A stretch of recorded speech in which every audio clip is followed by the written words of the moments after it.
We'll look for it then. Thanks, Kristen. Happening in just a few hours now, closing arguments are expected to begin in the trial of Stephen Casaus. He's the stepfather charged in the child abuse death of his 9-year-old stepson. News 13's Catherine Mazzone is live in the Newsplex with a look at yesterday's final day of testimony and the decision the jury now faces. Catherine? Good morning, Adam. The prosecution spent 3 days calling witnesses to the stand to show how Casaus is responsible for Omari's death 2 years ago. But the defense only took an hour with just one witness. They used psychologist testimony to call into question how reliable a child's memory is. This comes after Omari's 7-year-old sister testified last week about how her mom and dad beat Omari the day he died. She was only 5 years old at the time. Memory can be distorted or contaminated. It can be altered with new information or with suggestive interviewing.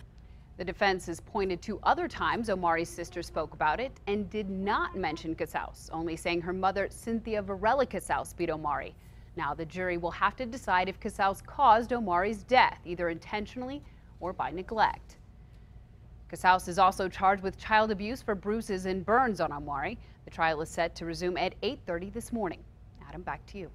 All right, thank you, Catherine. Now, remember to stay with us. We're going to continue to follow the trial moment by moment. You can also watch it live as it unfolds. We're streaming it at KRQE.com and on the KRQE News app. We now know the identity of a man who caused some chaos at a Walmart store and then died while in police custody.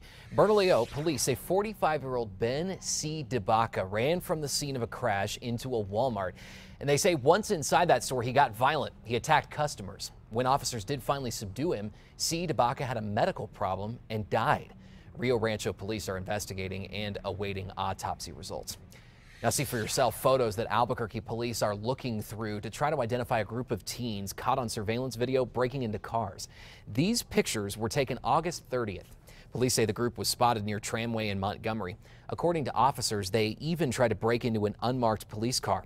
If you have any information, you're asked to call Crime Stoppers. Help police. A mob of teens trying to break into several cars back in July. One of them opened fire on Stephen Garrick, a popular bartender at Spectators outside his home as they robbed him. It's crimes like those and others throughout the summer that have some revisiting the idea of bringing back teen curfews in light of other issues that have developed, like the mob of teens there caught on surveillance video. 6:04 and happening today, the drunk driver who killed a father and nearly killed his young daughter begins his 17-year prison sentence.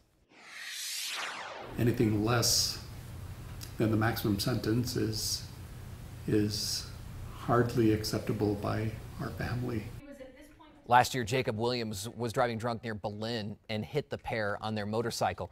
Daniel Sanchez died. His 11-year-old daughter was injured before the judge announced Williams' sentence. The courtroom watched a video of then 11-year-old Megan Sanchez screaming in pain. Megan has gone through several surgeries and will continue to go through some as she repairs her life and her leg.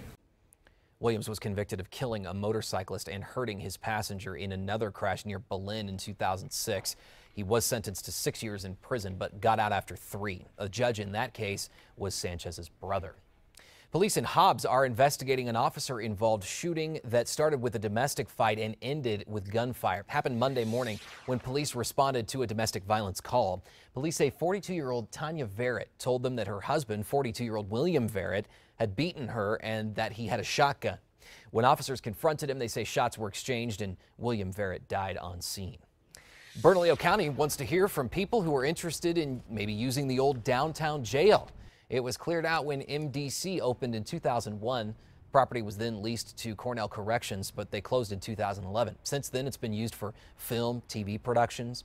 County officials, though, say they're going to be taking proposals for about 2 weeks.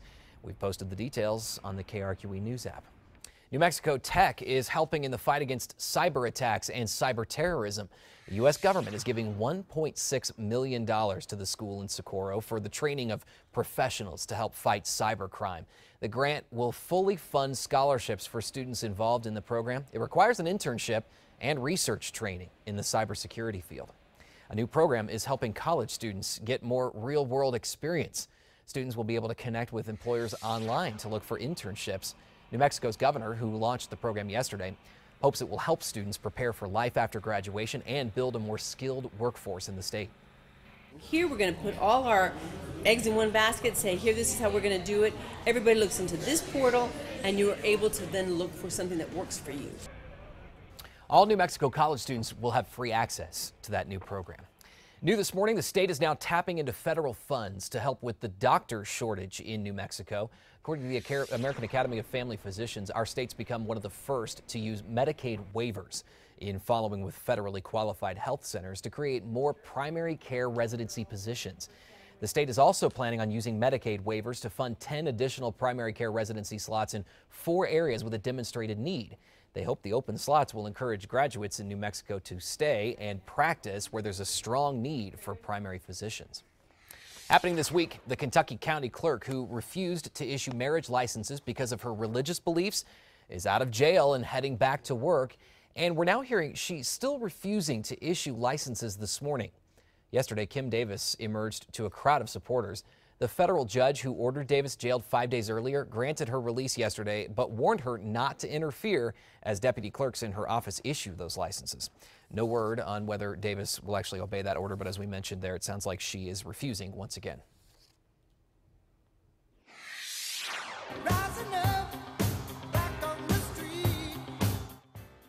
A part of Kim Davis's celebration there, while she made her exit from jail, she was escorted by presidential candidate Mike Huckabee to the song Eye of the Tiger, and that has the band Survivor upset. The band's frontman, Frankie Sullivan, is reportedly outraged they used their song without permission. The group may now be seeking a lawsuit. New video this morning gives us a firsthand look at the apartment of convicted killer James Holmes, who had booby-trapped the entire place.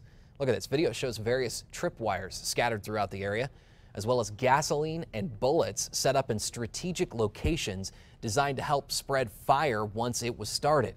The FBI says in all, there were a total of 16 improvised explosive devices in there. The traps never went off because Holmes admitted to them when he was arrested. Last month, he was sentenced to 12 life sentences plus 3,318 years for his crimes. Happening today, the National Transportation Safety Board is expected to arrive in Nevada to find out why a British Airways jet caught fire on the tarmac. 14 people are recovering after the jet's engine caught fire at Las Vegas's International Airport Tuesday afternoon. An airport spokesperson says all 159 passengers were able to get out. They were able to escape the flames. The fire, though, broke out as the jet was getting ready for takeoff for London. It took about 8 hours for flight delays to clear due to all of that. Quite the ordeal. Coming up this morning, thanks, Kristen. Coming up on 6:32, the head of a city council-created citizen group that monitors APD is raising concerns that the public is being shut out of department policy changes. Police Oversight Board Chairman Leonard Waits wrote a letter to the mayor and the police chief claiming that APD is drafting policy changes for the federal monitor without the Police Oversight Board's public review. Those changes are over the use of force, tactical teams, crisis intervention policy, and more. News 13's Chris McKee sorted through the letter on special assignment. While APD does claim that the public is involved, City Councilman Ray Garduno says the letter is alarming. I don't blame him for being upset. This is not what the intent was when we set up a police oversight board. We want a very strong board, a board that is very independent. APD says that a group of about 5 citizens and 1 police oversight board member do meet with the chief about policy changes, but that group doesn't have public meetings. We've posted APD's full statement on the matter and a copy of the full letter on the KRQE News app. You can access it there. Developing right now, the former Albuquerque Police Department records custodian plans to sue the city. Reynaldo Chavez filed a notice to sue letter on Monday. The letter says Chief Gordon Eden ordered him to find ways to deny public records requests from the news media and members of the public. Chavez claims he was fired last month because he complained to the department officials that was illegal. APD would not respond to the lawsuit, but says they carefully evaluate document requests and won't release evidence that could compromise an investigation. Also developing this early hour, police say they will pursue charges against the owners of abused animals. A warning, some of the images here in this video may be hard to watch. These are 4 of the 5 dogs that were seized from a home in Las Vegas, New Mexico last Wednesday. Police and animal control were called after a neighbor reported they were neglected. They were malnourished and they weren't being fed enough or taken care of properly. They were, I believe, on like a 3-foot chain. One of the dogs was taken to a special animal rescue shelter in Rio Rancho for treatment. The others are being treated and nursed back to health at the shelter. There is no timeline for when any of the dogs will be available for adoption. This week, a famous environmental activist is expected to meet with Navajo farmers affected by the Gold King mine spill. Erin Brockovich met with Navajo President Russell Begay on Tuesday. She listened to him recount his visit to the Gold King mine days after the EPA caused a breach last month that dumped millions of gallons of wastewater into the Animas and San Juan rivers. Also happening now, the annual Voters Guide is available for the Albuquerque municipal election. It's now just a month away.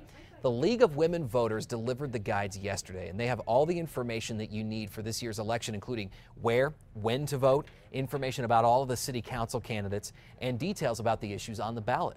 You can find the Voters Guide at local businesses, community centers, and libraries, or you can get it online too. Pretty easy access. We posted a link on the KRQE News app. 6:35 and developing right now as we take a live look in Washington, D.C. Democratic presidential hopeful Hillary Clinton is apologizing today for the use of her private emails. That was a mistake. I'm sorry about that. I take responsibility. She spoke out in an interview yesterday as her campaign tries to turn a corner. According to the New York Times, aides are crafting a strategy for her to show more spontaneity, more heart and humor. Recent poll numbers show that Clinton is actually slipping, while Bernie Sanders and Joe Biden, who has yet to declare his candidacy, are gaining ground. Meantime, authorities in Texas are trying to find the relatives of two young children left at a fire station by their mother. The woman told firefighters that their father didn't want them anymore, and she was overwhelmed and couldn't take care of them herself. The two boys, ages 9 months and 2 years, were given food and water and stuffed toys to play with while police brought the mother back. And now investigators are trying to find relatives to take the boys while they question the mother in the case. Some new video to show you this morning of a teen attacking a teacher in California. This was shot by a student using a smartphone. Police say this attack unfolded after the teacher told the class to put their phones away. They say the 15-year-old instead plugged her phone in to charge it, and that's when the teacher took it away. That teen, as you can see in the video here, then begins to punch the teacher. The teacher tries to walk out. Police say the girl followed him and continued to punch and scratch him. School administrators called a police officer assigned to the campus. They arrested the student. It's not clear if that teen will face charges. 6:36. You know, many people don't like waking up to the sound of their alarm, but that's not